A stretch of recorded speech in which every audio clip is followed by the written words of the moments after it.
اللهم رب هذه الدعوة التامة والصلاة القائمة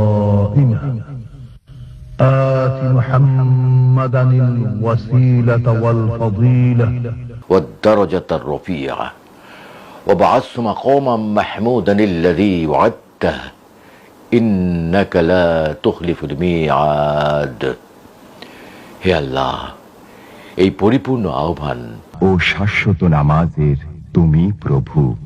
হযরত মুহাম্মদ সাল্লাল্লাহু আলাইহি ওয়াসাল্লামকে দান করো সর্বোচ্চ সম্মানিত স্থান, সুমহান মর্যাদা, এবং বেহেশতের প্রশংসিত স্থানে তুমি তাকে অধিষ্ঠিত করো।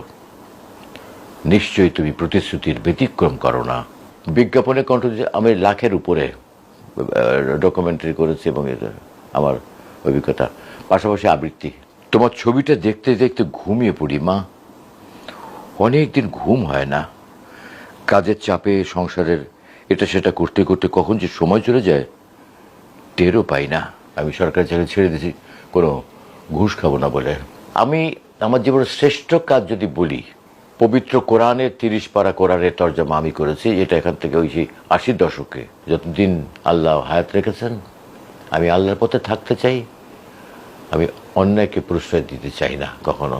বহু মানুষ আমাকে ভালোবাসে, বহু মানুষ আমাকে শ্রদ্ধা করে, আমি তাদের কাছে সত্যি কৃতজ্ঞ। আমি আল্লাহর কাছে শুকর করি, কৃতজ্ঞ আমি। দর্শক, আমার সঙ্গে রয়েছেন একজন গুণী মানুষ, সৈয়দ ইসমত তোহা।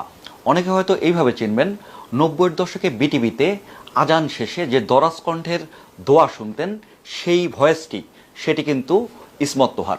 ভাই কেমন আছেন? আলহামদুলিল্লাহ ভালো আছি, এবং আমি সবসময় ভালো থাকার চেষ্টা করি। আপনার বর্তমান যে অবস্থা, যে কর্মব্যস্ততা, যদি একটু সেটি নিয়ে বলেন।